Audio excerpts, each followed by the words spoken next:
Hello and welcome to economics on the move. आज economics on the move पे हम बहुत इंपॉर्टेंट डिस्कशन आपके साथ शेयर करने वाले हैं। कल यानी 28 अप्रैल को 43rd जीएसटी काउंसिल की मीटिंग हुई है और उस मीटिंग का बहुत ज़्यादा इंतज़ार था बिकॉज ऑफ द रीज़न कि ये मीटिंग जो हुई है काफ़ी महीनों बाद हुई है। 42nd जीएसटी काउंसिल की मीटिंग इससे पहले अक्टूबर नवंबर के दौरान हुई थी, तो एक लंबा वक्त भी हो गया है और इसमें कुछ इम्पॉर्टेंट चर्चों पे डिस्कशन होने वाला है जिसको हम आज यहाँ पे करने वाले हैं। और मैं अपनी स्क्रीन की तरफ आपको लेके चलने वाला हूँ और हम बहुत डिटेल में सब समझने की कोशिश करेंगे कि 43rd जीएसटी काउंसिल मीटिंग में क्या क्या चीज़ों पे चर्चा हुई है। तो चलिए स्टार्ट करते हैं। ओके, सो मैं अपनी स्क्रीन की तरफ आपको लेके चलता हूँ और यहाँ पे 43rd जीएसटी काउंसिल की जो मीटिंग है इस पर हम चर्चा करने वाले हैं, बात करने वाले हैं कि ये 43 जीएसटी काउंसिल की मीटिंग में क्या क्या चीज़ें हैं। और जैसा कि मैंने अभी कहा कि ये 28 अप्रैल को इसका चर्चा हुई है, इस पर बात हुई है, काफ़ी इंपॉर्टेंट डिस्कशन हुआ है। आप में से जितने लोग इकोनॉमिक्स ऑन द मूव पे नए हैं, हम बताना चाहेंगे कि इकोनॉमिक्स ऑन द मूव एक ऐसा प्लेटफॉर्म है जिसमें हमने कोर यानी माइक्रो प्लस मैक्रो का डिस्कशन किया है और उसके अलावा जितने भी करंट इकोनॉमिक इश्यूज़ होते हैं उन करंट इकोनॉमिक इश्यूज़ को हम टाइम टू टाइम टेकअप करते रहते हैं। अब स्टार्ट करते हैं और देखते हैं कि क्या चीज़ें हैं जो आज 43rd जीएसटी काउंसिल मीटिंग में हमें डिस्कशन करना है। तो सबसे पहले देखिए यहाँ पे क्या है कि 43rd GST council meeting required to meet once in every quarter. यानी जो यहाँ पे याद रखने वाली चीज़ है वो ये याद रखने वाली चीज़ है कि जीएसटी काउंसिल की जो मीटिंग होती है वो हर साल में 4 बार यानी हर 3 माह पे एक क्वार्टर पे होती है, यानी 4 क्वार्टर यानी हर 3-3 महीने पे होती है और ये ऑब्वियसली फ्राइडे को ही। अब इसमें क्या क्या चीज़ें डिस्कशन हुआ था इस पे हम थोड़ा सा बात कर लेते हैं। तो 43rd GST council meet on Friday left taxes on COVID-19 vaccines and medical supplies unchanged but exempted duty on import of a medicine used for the treatment of black fungus। अब देखिए यहाँ पे जो एक्सपेक्ट किया जा रहा था exactly वैसा ही हुआ। एक्सपेक्ट ये किया जा रहा था कि 43rd जीएसटी काउंसिल की जो मीटिंग होने वाली है उसमें कोविड-19 से रिलेटेड जितने भी आइटम्स हैं, चाहे वो ऑक्सीजन सिलेंडर हो, चाहे वो मेडिसिन हो, इंजेक्शन हो, तमाम चीज़ों पे एग्जेम्पशन होने वाला और एक्चुअली मीटिंग में ऐसा ही हुआ। और साथ ही साथ ये भी देखा गया कि जो ब्लैक फंगस की जो दवा थी मेडिसिन है उस पे भी एक तरीके से उसको भी हटाया गया, उसको भी एग्जेम्पशन उसको दिया गया है और इसको नहीं लिया गया है। नेक्स्ट पॉइंट क्या है कि GST council which is headed by the union finance minister and comprises representative of all the states and the union territories. अब देखिए यहाँ पे एक इम्पॉर्टेंट बात है कि जीएसटी काउंसिल जो होती है उसमें जो उसको लीड करता है वो अब याद रखना है कि फिनेंस मिनिस्ट्री होती है। फिनेंस मिनिस्ट्री जैसे आज के टाइम में जो हमारी फिनेंस मिनिस्टर हैं वो कौन हैं? She is Nirmala Sitharaman. हमको याद रखना है कि निर्मला सीतारमण है, इससे पहले अरुण जेटली जी थे। तो निर्मला सीतारमण जो हैं वो इस वक्त फाइनेंस मिनिस्टर हैं और जीएसटी काउंसिल की जो मीटिंग होती है उसको सुपरवाइज़ वही करती हैं। अब इस मीटिंग में उनके अलावा कौन है? रिप्रेजेंटेटिव सारे स्टेट्स के होते हैं और यूनियन टेरिटरीज़ के, यानी जितने भी रिप्रेजेंटेटिव्स होंगे वो लोग यहाँ पे बैठते हैं और इस सारी चीज़ों पे चर्चा होती है। अब अगर हम यहाँ पे की पॉइंट्स पे बात कर लें, की पॉइंट्स पे कुछ डिस्कशन कर लें कि इस मीटिंग में एक्चुअली आउटकम कितना निकला था, क्या क्या चीज़ें थी जिसके ऊपर चर्चा हुई थी।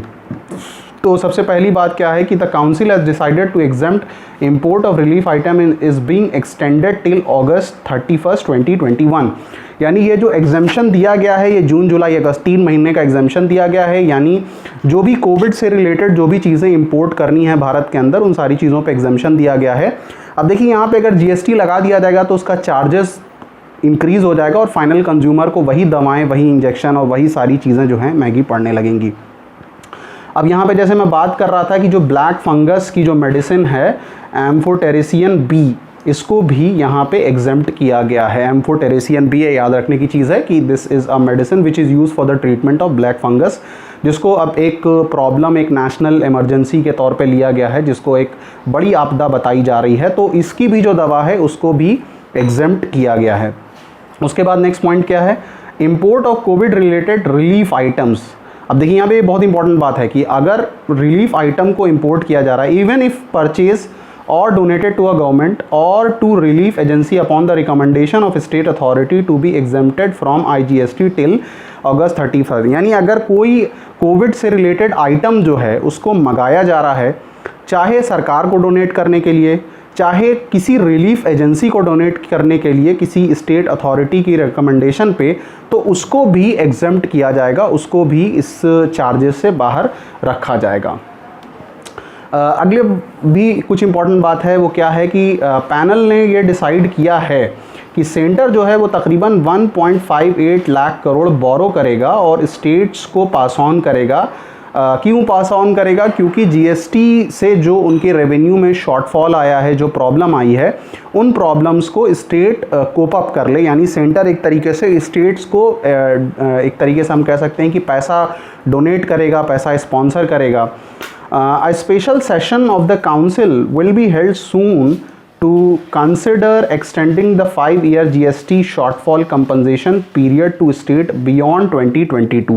यहाँ पे एक इम्पॉर्टेंट चीज़ और है, वो क्या है कि काउंसिल जो है एक स्पेशल सेशन कॉल करने वाला है, जिसके हिसाब से ये जो पिछले 5 सालों में, यानी 5 साल की अगर हम बात कर रहे हैं तो हम कब से बात कर रहे हैं? एक्चुअली हम बात कर रहे हैं 1 जुलाई 2070 से 30 अप्रैल 2021, यानी ये पूरे 4-5 सालों की बात कर रहे हैं। इनफैक्ट हम 2022 तक की यहाँ पे बात कर रहे हैं। इतने पीरियड के बीच में जो भी स्टेट्स को उनके रेवेन्यू में जो गिरावट आई है, उस रेवेन्यू में गिरावट को मेंटेन करने के लिए सेंटर जो है कुछ ऐसी रिकमेंडेशन लेके आ रहा है या फिर कोई ऐसा सेशन करने वाला है जिसकी वजह से राज्यों को लॉस ना हो, राज्यों को भी रेवेन्यू जनरेट होता रहे। अब देखिए यहाँ पे एक बहुत इंपॉर्टेंट पॉइंट है जिसके ऊपर चर्चा करने की ज़रूरत है, डिस्कशन करने की ज़रूरत है, जो कि इस काउंसिल ने अनाउंस किया है, बेसिकली फाइनेंस मिनिस्टर ने अनाउंस किया है। वो क्या है? वो है हमारा एमनेस्टी स्कीम। यहाँ पे देखने की ज़रूरत है कि what is this amnesty scheme, ये एमनेस्टी स्कीम होती क्या है। इसके ऊपर काफ़ी डिस्कशन हो रहा है, काफ़ी बातें भी हो रही है। The scheme is to provide relief to the small tax payers and reduce the compliance burden for small tax payer and medium tax payers. अब देखिए यहाँ इसका मकसद सिर्फ ये है कि जो एक तरीके से टैक्स रिटर्न फाइल किया जाता है, उसमें अगर लेट हो जाए तो लेट में जो आपको फ़ीस पे करना पड़ता था, उसकी चार्जेस को थोड़ा कम किया गया। तो जैसे मैंने बोला कि the scheme is to provide relief to the small tax payers and reduce the compliance burden for small tax payers and the medium tax payers. यानी ये जो टैक्स पेयर्स थे, इनके ऊपर जो बर्डन होता था, उस बर्डन के प्रेशर को थोड़ा सा कम कर दिया गया। अब देखिए इसमें अगला पॉइंट क्या है, to provide relief to the tax payer late fee for the tax period from July 2017 to April 2021 has been reduced और वेव्ड एज अंडर। अब देखिए क्या है इसमें कि टैक्स पेयर्स को रिलीफ एक्चुअली प्रोवाइड करने के लिए जो लेट फीस थी, यानी 1 जुलाई 2017 जब से जीएसटी इम्प्लीमेंट हुआ है तब से लेके अप्रैल 2021 यानी पिछले महीने तक के बीच में जो भी लेट फीस थी उसको काफ़ी मिनिमाइज़ किया गया है, काफ़ी कम किया गया है।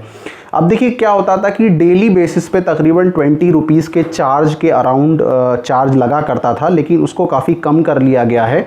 जैसे यहाँ पे एक चीज़ है, अगर इसको हम देखें कि late fee kept to maximum of 500 per return for taxpayers who didn't have any tax liability and maximum of 1000 per return for other taxpayers। अब देखिए यहाँ पे क्या है कि इसको 2 पार्टों में बांट दिया गया। एक तो ये कि लेट फीस का जो मामला है उसमें मैक्सिमम 500 रखा गया है, मैक्सिमम 500 उस केस में रखा गया है जब आपके ऊपर कोई टैक्स लाइबिलिटी नहीं है। यहाँ पे इस 500 में जो 250 रुपीज़ है ये SGST के फॉर्म में है और बचा हुआ जो 250 रुपीज़ है वो CGST के फॉर्म में है। यानी ये 500 की जो आप पेनाल्टी पे करोगे उसमें 250 रुपये राज्य को जाएगा, 250 रुपये केंद्र सरकार को जाएगा और मैक्सिमम ऑफ 1000 है, मैक्सिमम ऑफ 1000 पर return for other tax payers. यानी ये जो चार्जेस पहले ज़्यादा थे उसको घटा के काफ़ी कम कर दिया गया है।